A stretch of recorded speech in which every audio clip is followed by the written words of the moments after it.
Hello നമസ്കാരം. അപ്പോൾ ഇന്ന് ഞാൻ ഉണ്ടാക്കാൻ പോകുന്നത് ബീറ്റ്റൂട്ട് ജ്യൂസാണ്. ബീറ്റ്രൂട്ട് എല്ലാവർക്കും ഒന്നും ഇഷ്ടപ്പെടത്തില്ല, പിള്ളേരൊക്കെ പറയുമോ കൊള്ളത്തില്ല. പക്ഷേ ബീറ്റ്റൂട്ട് ജ്യൂസ് ഉണ്ടാക്കി വെച്ച് പിള്ളേർ തെങ്ങരെ കുടിച്ച് ഫ്രിഡ്ജിനകത്ത് വെച്ചിരുന്നാൽ മതി, അവരെടുത്ത് കുടിക്കും. അത് എളുപ്പം തീർക്കും. ഡോക്ടേഴ്സിൻ്റെ അടുത്ത് ചെന്നാൽ പറയും ഇത് ABC ജ്യൂസ് കഴിക്കണം. എന്താണ് ഈ ABC ജ്യൂസ് എന്ന് പറഞ്ഞാൽ?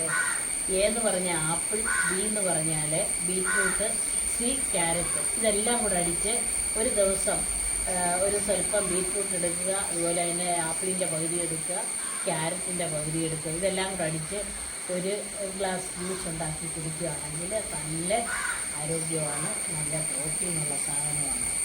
അപ്പോൾ എപ്പോഴും ഇത് ചെയ്യാൻ കഴിയാത്തതുകൊണ്ട് ആരെങ്കിലും വരുമ്പോൾ നമുക്ക് ഇത് കൊടുക്കുകയും ചെയ്യാം. ബീറ്റ്റൂട്ട് ജ്യൂസ് തയ്യാറാക്കാൻ പോവുകയാണ്. 1.5 കിലോ ബീറ്റ്റൂട്ടാണ് നമ്മൾ കിട്ടുന്നത്.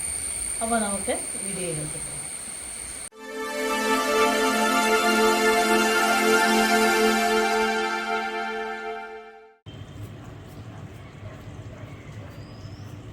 ഒന്നര കിലോ ബീറ്റ്റൂട്ട് ഇതുപോലെ ഗ്രേപ്പ് ചെയ്ത് നമ്മൾ എടുക്കുകയാണ്. ഇത് കഴിഞ്ഞിട്ട് 2 ലിറ്റർ വെള്ളത്തിൽ നല്ലപോലെ തിളപ്പിച്ച് വേവിച്ചെടുത്തിട്ടത് നമുക്ക് അരിച്ചെടുത്ത് ജ്യൂസ് ഉണ്ടാക്കാം. 1.5 ബീറ്റ്റൂട്ട് നമ്മൾ അരിഞ്ഞിങ്ങനെ വെച്ചിരിക്കുകയാണ്. ഇനി 2 ലിറ്റർ വെള്ളത്തിൽ ഇത് നന്നായിട്ട് വേവിച്ചെടുക്കണം. നമുക്ക് 2 ലിറ്റർ വെള്ളം ഒഴിക്കണം.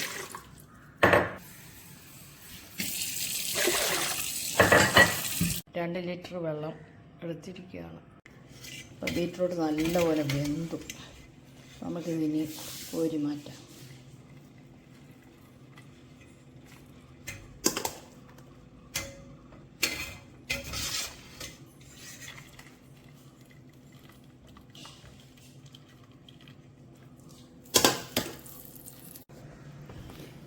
സാധാരണ സിട്രിക് ആസിഡൊക്കെയാണ്, അതിന് പകരമാണ് നാരങ്ങാനീര്. ഞാനൊരു 5 വലിയ നാരങ്ങ എടുത്തു, അതിനകത്ത് 4 എണ്ണമേ ഉപയോഗിക്കുന്നുള്ളൂ. അതിൻ്റെ നീരെടുത്തു. നാരങ്ങാനീര് ചേർത്താണ് നമ്മളിത് ഉണ്ടാക്കാൻ പോകുന്നത്. നല്ലപോലെ പിഴിഞ്ഞെടുക്കുകയാണ്. അരിച്ചു വെച്ച ജ്യൂസ് വീണ്ടും ഞാൻ അടുപ്പത്ത് വെച്ചിരിക്കുകയാണ്. അത് ഒന്നുകൂടെ തിളപ്പിക്കണം. തിളപ്പിക്കുന്നതിന് മുമ്പേ തന്നെ 1/2 കിലോ പഞ്ചസാരയാണ് ശരിക്കും പറഞ്ഞാൽ കണക്ക്. ഞാൻ അതിനകത്ത് 200 ഗ്രാം പഞ്ചസാര ഇടുന്നുള്ളൂ. ഞങ്ങൾക്ക് ഷുഗർ ആയതുകൊണ്ട് 200 ഗ്രാമേ ഇടുന്നുള്ളൂ.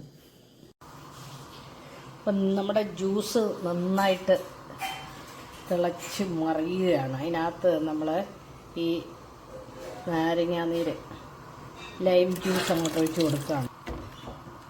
അത് സ്വല്പം കൂടെ ഒന്ന് തിളച്ച് കഴിയുമ്പോൾ നമുക്കത് നിർത്തി ട്രാൻസ്പെറൻ്റ് ആയിട്ടുള്ള കുപ്പിക്കകത്ത് ഒഴിച്ച് വെച്ചാൽ ആരെങ്കിലുമൊക്കെ വരുമ്പോൾ ഒരു 1/4 ഗ്ലാസ് എടുക്കുക. അതിൻ്റെ കൂടെ നല്ല തണുത്ത വെള്ളം കൂടെ ഒഴിച്ച് കൊടുക്കുക. മധുരം വേണമെങ്കിൽ സ്വല്പം പഞ്ചസാരയും കൂടെ ഇട്ടാൽ മതി. അങ്ങനെ നമ്മുടെ ബീറ്റ്റൂട്ട് ജ്യൂസ് നല്ല സൂപ്പറായിട്ടുണ്ട്. ഇനി ഞാൻ നിർത്താൻ പോവുകയാണ്. 20 മിനിറ്റ് ഇങ്ങനെ തിളപ്പിച്ചെടുക്കുക. ഓക്കെ, ഇനി തണുത്ത് കഴിഞ്ഞിട്ട് നമുക്ക് കുപ്പിക്കകത്തൊഴിച്ച് സൂക്ഷിച്ച് ഫ്രിഡ്ജിൽ വെക്കാം. അപ്പോൾ ഈ ചൂടെല്ലാം മാറിക്കഴിഞ്ഞ് തണുത്ത് കഴിഞ്ഞിട്ട് നമ്മളൊരു 3 കുപ്പിക്കകത്ത് ഇത് ഒഴിച്ച് സൂക്ഷിക്കാം. ഇനി നമുക്കത് ഫ്രിഡ്ജിനകത്ത് സൂക്ഷിച്ച് വെക്കാം. എത്ര നാൾ വേണേലും ഇരുന്നോളും.